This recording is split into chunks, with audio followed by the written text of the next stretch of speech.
Eu vim de Bodocó. Bodocó é uma típica cidade do interior de Pernambuco. A região de onde eu vim, ela é muito quente, seca. As pessoas têm dificuldade de conviver com a estiagem, porque tudo é em função dela. As pessoas precisam ser fortes. As pessoas precisam ser muito resistentes para viver naquela região. Eu acho até que resistir é o destino de quem vive no sertão. O curioso é que essa região, apesar de ser muito quente e seca, ela também é muito fértil. Qualquer chuvinha que caia ali é suficiente para mudar o ambiente. A paisagem, que antes era ocre, marrom, ela fica verdinha. E fica aquele cheiro de mato. É a mesma coisa que acontece na vida das pessoas que enfrentam numerosas dificuldades. É um horror.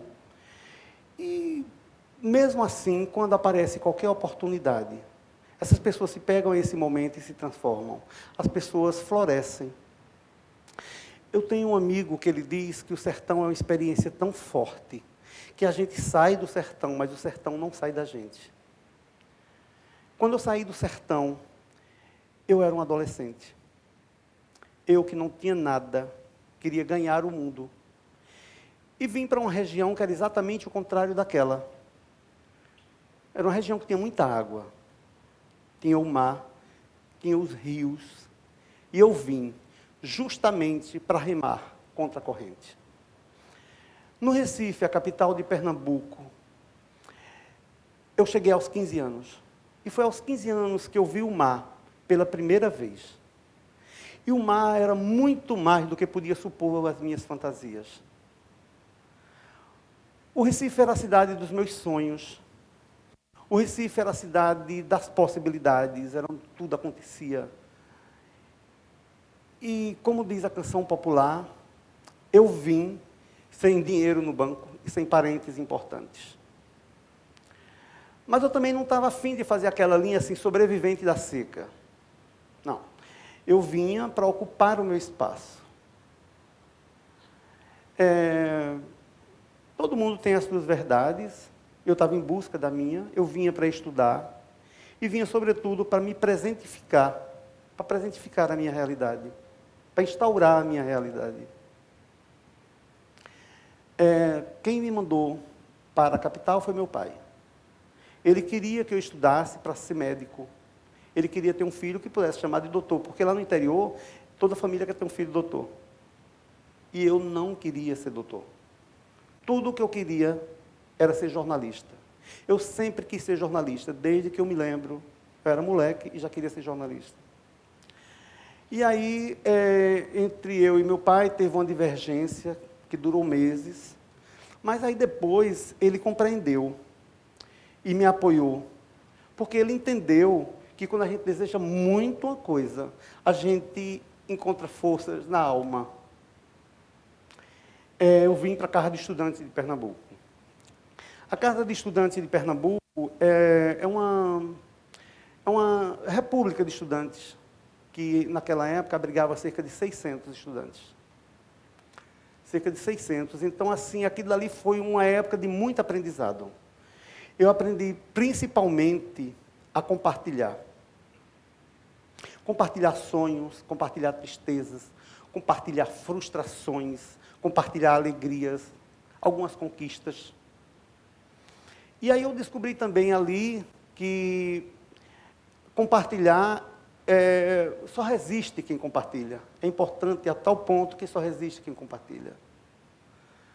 A Casa de Estudante foi uma espécie de faculdade, de universidade da vida para mim, porque eram pessoas pensando diferente, cada pessoa tinha uma maneira de ver a vida, mas a gente tinha o mesmo objetivo de estar ali, que era estudar, e tinha uma disciplina que era aprender a viver. Como a gente não tinha muita alternativa, como as coisas eram muito difíceis, eu entrei de cabeça nos estudos, e também na leitura. A leitura, para mim, naquela época, eu li muito, lia bastante. Eu lia tudo que me encontrava na frente, porque a leitura, para mim, era como se fosse uma busca para respostas. Era uma busca de sentidos. Eu queria ler para saber o que é que estava sendo, o que é que estava representando. Eu já estava naquele processo meio existencial. Eu estava querendo me engajar na vida. E aí eu lia, eu interpretava, eu tentava ressignificar o que eu estava vivendo. A leitura, ela me permitiu ser uma pessoa uma pessoa que cresceu, uma pessoa que entendia melhor a vida, entendia melhor as outras pessoas, entendia melhor a mim mesmo. Eu me tornei mais tolerante. Eu acho que eu me tornei a pessoa que eu sempre desejei ser através da leitura. Bom, e foi assim, deixando-me conduzir pela leitura, que eu fui ler diretamente no livro do mundo. Porque o mundo é muito cheio de imagens, o mundo é muito cheio de informação, e é preciso que a gente saiba ler. E eu logo aprendi que eu nunca tinha recebido nada de mãos beijadas, mas eu também não estava a fim de abrir mão de nada que eu desejava. Foi assim, com dificuldades financeiras, e também lendo bastante, que eu fiquei 5 anos na casa de estudante e terminei a faculdade de jornalismo. E depois que eu terminei a faculdade de jornalismo, não foi assim... Eu terminei arranjando bons empregos, mas o primeiro emprego foi dificílimo. Eu tive que ralar muito para conseguir o emprego. E quando eu consegui o emprego, foi para ser repórter da área policial. Todo mundo queria ser repórter de política, repórter de economia, repórter de cultura, porque aquilo ali era chique. Ser repórter policial ficava reservado a assim, uma espécie de quarta categoria de jornalista. Mas era o que me restava e eu fui ser jornalista policial. O dia a dia de um repórter policial é de convivência com as grandes tragédias humanas. Você começa a ter um dia a dia muito doloroso, muito sangrento, com histórias muito dramáticas. E eu comecei a conviver, passou-se um momento engraçado comigo, porque eu comecei a conviver com essa realidade, e com a minha, que era de dificuldades ainda, e eu comecei a viver uma espécie de hiperrealidade. Eu comecei a ter necessidade de incorporar ficção na minha vida. E foi aí que eu descobri a literatura, não agora mais como leitura, mas como necessidade de expressão. Eu queria agora escrever. Aí foi aí que eu comecei a querer ser escritor. Até porque o repórter de polícia, ele começa também a ter contatos com as tramas tão fantásticas que nenhum ficcionista pode supor. A vida, ela é muito maior do que qualquer ficção. Você começa a ter umas histórias que são muito loucas. E você começa a descobrir também personagens tão complexos que você vai querer escrever sobre ele. Você vai querer dar voz a esses personagens. E eu estava ali, e já que eu estava ali, eu seria o narrador daquelas histórias e daqueles personagens. E aí eu percebi que a gente narra também para resistir. A gente narra para escrever a nossa história aqui e para mandar recados para o futuro. A gente narra para poder a gente resistir às invasões, resistir às pessoas que estão querendo nos impor alguma coisa. A palavra terminou sendo reestruturadora da minha vida. E aí eu percebi também que se eu estava agora como narrador, escrevendo mais bacana, eu agora queria histórias boas também para contar. E eu saí como repórter em busca de matérias diferentes, entrei em contato com um grupo de garotos de rua. Foi difícil o primeiro contato, mas aí depois eu terminei conquistando a amizade deles. E aí, naquele momento, eu descobri que tinha muitas meninas no grupo. Só que aí, nas conversas, eu fui percebendo que, na verdade, aquelas meninas do grupo, nem todas elas eram meninas, eram meninos. Eles se vestiam de menino, alguns, porque estavam afim de se vestir como menino, menina, e outros que estavam afim de...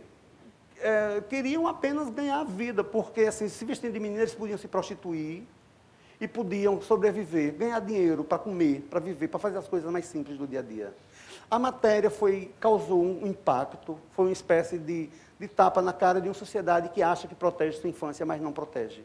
E eu ganhei o meu primeiro prêmio na área de direitos humanos e de proteção à cidadania. uma coisa mais ou menos assim. Aí eu fui investigar depois, porque é que Pernambuco era um estado que mais produzia maconha no país. Eu fui para uma região que era chamada o Polígono da Maconha, que ficava às margens do Rio São Francisco, no sertão. Foi uma matéria difícil, perigosa, evidentemente, mas eu cheguei lá, conversei com as pessoas, entrei em contato com as pessoas que estavam plantando e voltei para a redação com uma série de reportagens. Uma dessas matérias mostravam que aquelas pessoas que estavam plantando já tinham plantado culturas tradicionais antes. Tinham plantado cebola, tinham plantado feijão, tinham plantado frutas, mas acontece que elas não recebiam incentivos do governo federal. Elas não tinham sequer como escoar a produção delas, ficavam vendendo ali naquela feira das cidades vizinhas, e o que apurava mal dava para pagar as suas contas. E com a maconha elas tinham retorno imediato, praticamente. Então, por isso, elas optaram plantar maconha. A matéria também foi bastante polêmica e eu recebi também um prêmio. Foi assim, ganhando os prêmios e mudando, ocupando novas posições, que eu cheguei a editor executivo de um grande jornal. Fiquei nesse jornal como editor executivo durante alguns anos, até que eu publiquei uma matéria que fazia uma grave denúncia social. A matéria dizia que existia uma fazenda com 1.200 homens vivendo em regime de semi-escravidão. Publiquei a matéria, o governo federal foi lá, confirmou os dados, confirmou inclusive o número que a matéria publicava, e esses homens puderam finalmente retornar para suas casas, voltar para suas vidas dignas. Eu acho que o fato de eles terem voltado para a vida digna deles, gente, foi o maior prêmio que eu recebi na minha carreira como jornalista. Porém, foi eles voltando para a casa deles e eu voltando para a minha, com a minha carteira de trabalho na mão. Porque a empresa jornal não interessou aquele tipo de denúncia. Eu fiz o contrário do que eles estavam querendo. Então, fui demitido, as portas do jornalismo pernambucano se fecharam para mim, e eu fiquei vivendo por muito tempo, muitos anos, como freelancer. Eu tive que readequar a minha vida, eu tive que reajustar muita coisa. Não foi fácil, não, foi bem difícil. Mas o fato de eu ter saído do jornal não significou para mim o fim da minha carreira como jornalista. Eu continuo jornalista. Mas também, como eu trabalhava cerca de 10 horas por dia, às vezes até mais, agora eu podia me dedicar um pouco mais à literatura. E aí eu comecei a escrever muito mais. E engraçado é que eu levei para a literatura coisas que eu tinha aprendido no jornalismo. Para eu escrever, eu conversava com as pessoas, eu entrevistava pessoas, eu pesquisava, eu também fazia recorte de jornal para tirar dali personagens e tramas, escrevia, procurava a palavra mais simples, escrevia a frase mais curta e evitava muita pontuação. Dessa forma, evitava que o leitor desse volteios no texto e o texto fosse mais fluídico. E eu misturei realidade com ficção. Então, eu terminei desenvolvendo um estilo próprio, mais ou menos, porque eu estava desenvolvendo a partir dessa mistura de linguagens, do jornalismo e da literatura. E foi assim que eu lancei 3 romances premiados, lancei 2 livros de contos premiados, lancei biografias, 10 peças de teatro que eu tenho escrito, 5 delas já foram montadas. Mas, apesar dessa produção, eu nunca tive acesso às grandes editoras do país. Mandei textos, procurei as pessoas, mandava originais, mas nunca recebi sequer respostas. Aí eu procurei um grupo de amigos que também eram escritores, e que esse grupo já existia. Eu procurei esse grupo que passava pela mesma situação. E a gente formou um grupo chamado Autoajuda Literária. Esse grupo é formado por mim, Cleiton Cabral, que está aqui presente, Raimundo de Moraes, Jerusa Leal e Lúcia Moura. Chama-se Autoajuda Literária. O nome desse grupo é meio irônico, porque não tem uma coisa de autoajuda, mas ele procura nos fortalecer, ele procura haver uma troca maior das nossas coisas, ele procura dar mais visibilidade a gente. Esse grupo nos fortalece e, enfim, é muito bacana. A gente se reúne a cada 15 dias, faz oficinas, a gente discute livros que a gente lê e a gente discute eventos. Né? Agora, nós também, como eu já tinha dito antes, a gente se juntando, a gente compartilhando, a gente se fortalece. Foi o que aconteceu com esse grupo. Porque a gente ganhou visibilidade e a gente não tem mais aquela ilusão de que vai ganhar dinheiro com literatura e também a gente sabe que não vai ficar famoso com literatura, mas a gente quer editar nossos livros, a gente quer que chegue nas mãos do leitor. Foi pensando dessa forma que nós criamos o selo Geni, Edições Geni.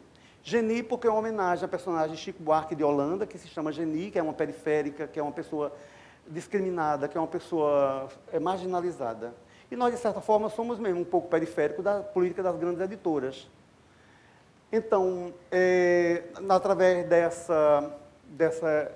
desse selo, nós lançamos 2 livros, um dos quais com sugestões para escritores novos e que estão a fim de escrever. E no lançamento tinha bastante gente nova e aquilo nos deu uma troca legal. Então, eu acho que se você é um escritor novo, ou uma pessoa que escreve, mas não consegue publicar, não fique esperando pelas grandes editoras. Edite você mesmo o seu livro. As grandes editoras, elas podem ter a política dela de indiferença, mas você não tem que esperar por elas. Você não é obrigado a nada. Você só é obrigado a ter compromisso com a sua literatura. Eu, por exemplo, resolvi não esperar, me juntei com esse grupo, até porque minha história de vida sempre foi essa. Saí do interior, fui morar em casa de estudante, fiz jornalismo, que foi o contrário do que o meu pai queria, consegui bom emprego, fui demitido por causa de uma matéria que contrariava os interesses do jornal, mas eu nunca traí os meus princípios, eu nunca traí os meus sonhos. Se você é jornalista, se você é escritor, se você é advogado, se você é médico, qualquer que seja a sua atuação, não entregue os seus sonhos nas mãos de terceiro. Sabe por quê? Porque o sonho é feito de uma matéria muito delicada e rara. O sonho, ele é feito com a mesma matéria da vida, gente.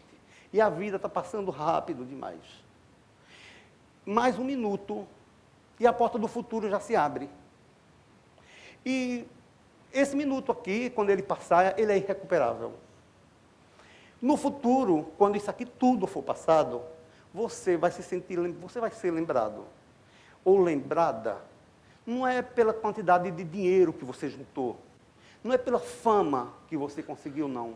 Você vai ser lembrado ou lembrada pela sua capacidade de ter comovido as pessoas com seu sonho. É pela sua competência de ter movido o seu sonho para a vida real. De ter transformado a sua vida e a vida das pessoas a partir dos seus sonhos. A vida é de quem sonha, gente. Ou é dessa forma, ou você não vai deixar vestígio da sua passagem nessa nave que é a Terra. Gente, eu acho que a gente tem que se apropriar do sonho, a gente tem que se apropriar e ser personagem principal da nossa vida. Sabe, a gente tem que escrever a nossa história. A gente tem que ser protagonista dessa história. Então, já que a gente tem que escrever essa história, comece agora a escrever essa história. Obrigado a todos os gêneros aqui presentes.